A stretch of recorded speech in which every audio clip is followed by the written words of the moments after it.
You/MalaysiaBallYT asked me to walk through one of these posters. I decided to go ahead and do so, and one, because why not, and two, because I have been looking for things to post on this channel.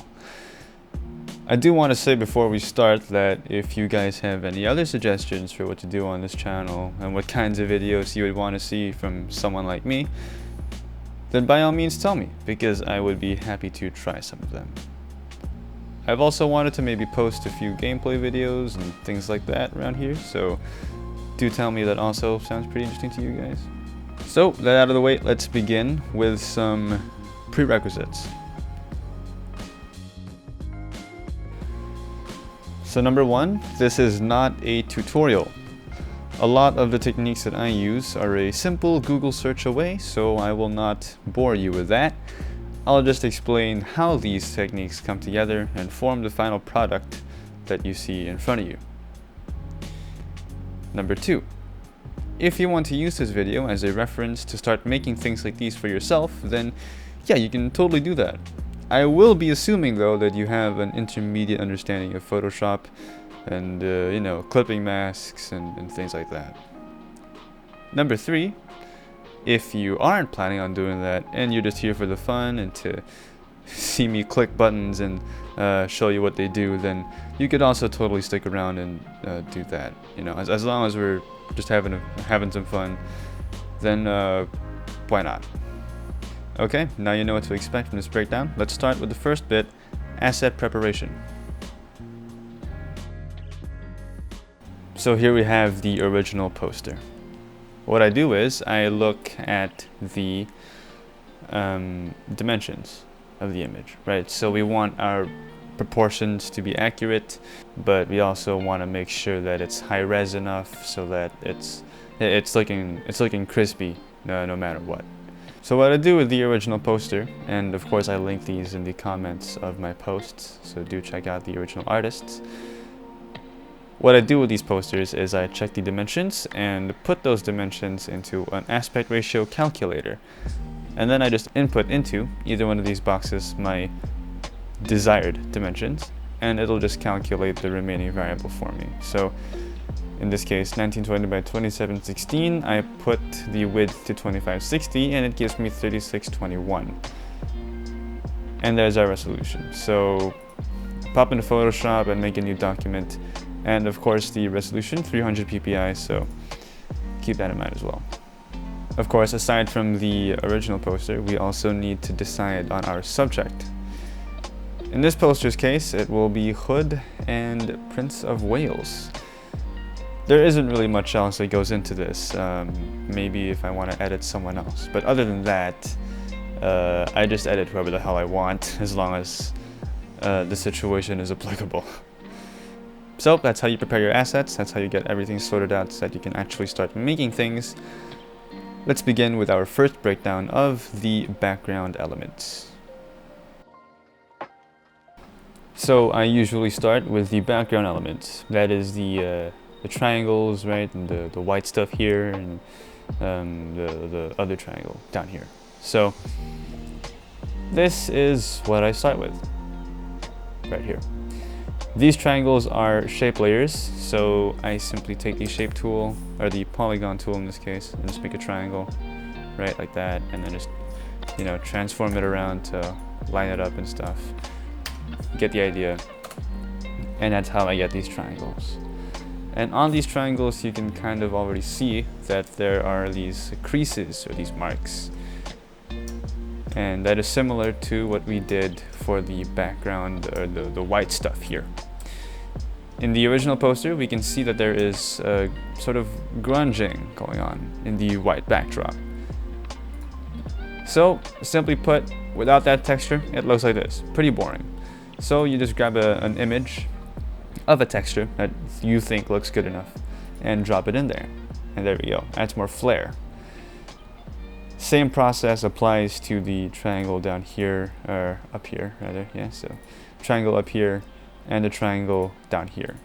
It's just that I'm using a clipping mask, because if I didn't, then the texture would overlap everywhere else and that doesn't look very good. So clipping mask fixes that easily and makes sure that it's only affecting this triangle here. It is a similar story for the upper triangle. And there we go. That's about it for the background design elements. Pretty simple, just a couple shapes, textures here and there to spice things up. Moving on, let's go to our subject elements.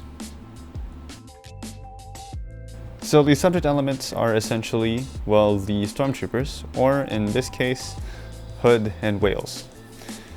There are a few things that go into these. First, the positioning. If we go to the original, we'll notice that only their upper bodies are generally exposed.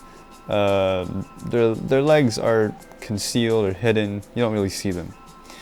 So we generally follow the same conventions here. It's just I changed the position a little bit because, well, we have different characters, and I just felt like it would look better like this. Now for the why they look like that, because clearly that isn't raw artwork, right?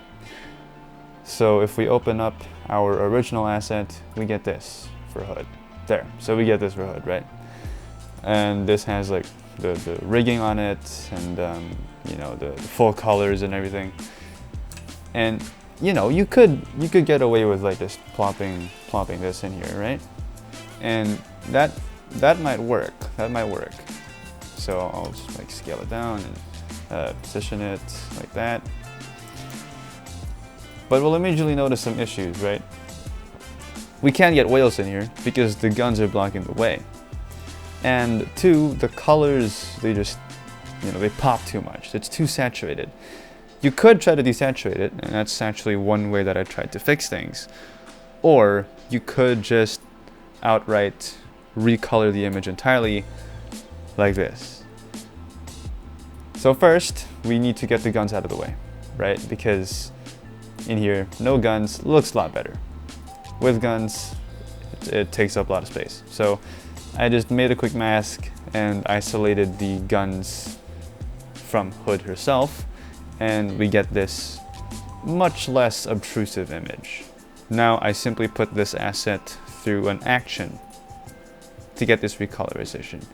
You can find these all over the place online. They're not very hard to find. I got this one from a place called Photoshop Supply, but you can probably find something similar that'll achieve an effect like this.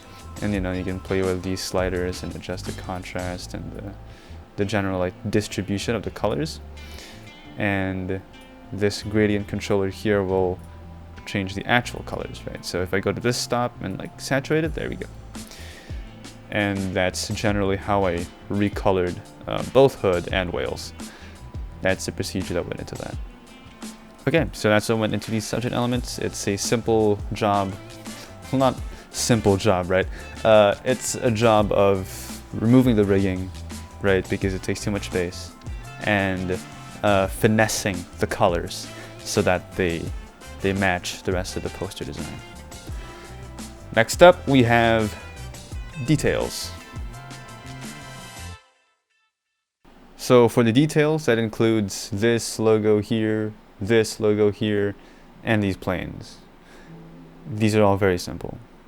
For the Royal Navy's logo, if I just disable the subject layers real quick, this is just a PNG of the Royal Navy logo that I took and positioned relative again to this basis here, but not quite the same size because, you know, they're different logos, but positioned relatively based on the original design. Again, of course, we have the texture over it so that it doesn't look too boring and it's not just like flat white, right? It's got to have something there.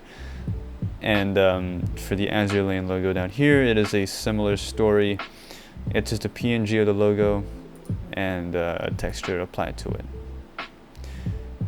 As for the planes, again, a pretty similar story. I took two different images of a Supermarine Spitfire and applied a color overlay to them so that we can get the solid color fills.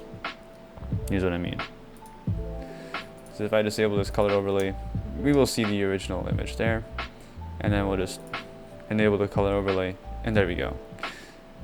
And the same thing goes for this plane over here at the top, so there it is, and the same thing goes for the one over here, same thing goes for the one over here. These are just obviously right there, they're just transformed and like you know, moved around to get them looking a little bit different between images.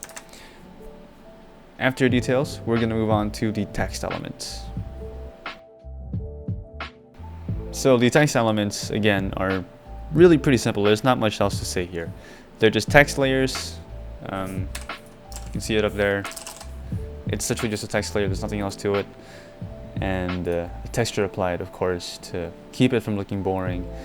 And the same thing for the text down here. Just to briefly touch on it, this is also largely the same. This text layer here is just a text layer, but to get this sort of curve effect, we right click and warp text. And there we go. You can change the shape of the warp. I went with arch, and yeah, that gives us the warp to this text. The other thing that went into it was, again, a texture, and to get this brown, light brown looking thing, beige, whatever, we just had a drop shadow over that.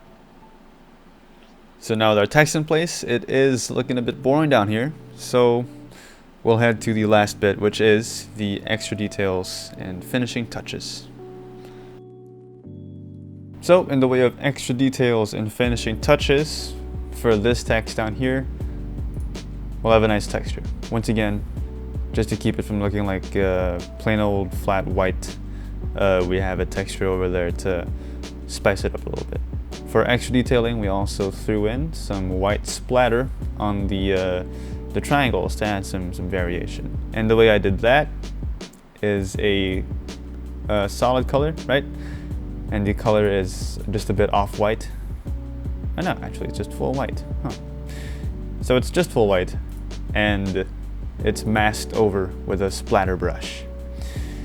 Now this brush originally was a bit too intense for me, and you can kind of notice that it is going outside of the triangle. So to fix that, I put the layer in its own solo group, add a mask to that group, and use that mask to constrict things and moderate things even further. And that's how I got that white splatter. It's a similar story for the detailing down here. For extra details and extra texture, we can add an image on top of our subject. So there it is. If I zoom in, you will be able to see the change. Yeah, it looks a little bit better. Similar story for the planes. There we go, a nice rough texture. And for the overall image, this is what I like to do, is tie things off with an overall texture. And this one is like a canvas looking texture. If I zoom in, you'll see the change. There we go.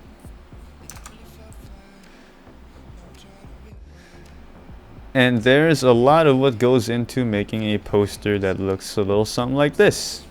I hope that everyone watching might have learned even just a little bit. And if you'd like to see more breakdowns of maybe past projects and future projects, then by all means, again, leave these suggestions either in the comments on this video or maybe hit me up over on Reddit. Either way will probably reach me. Probably. Hopefully, if things do their job. Till next time, this has been Jarvis. Ciao.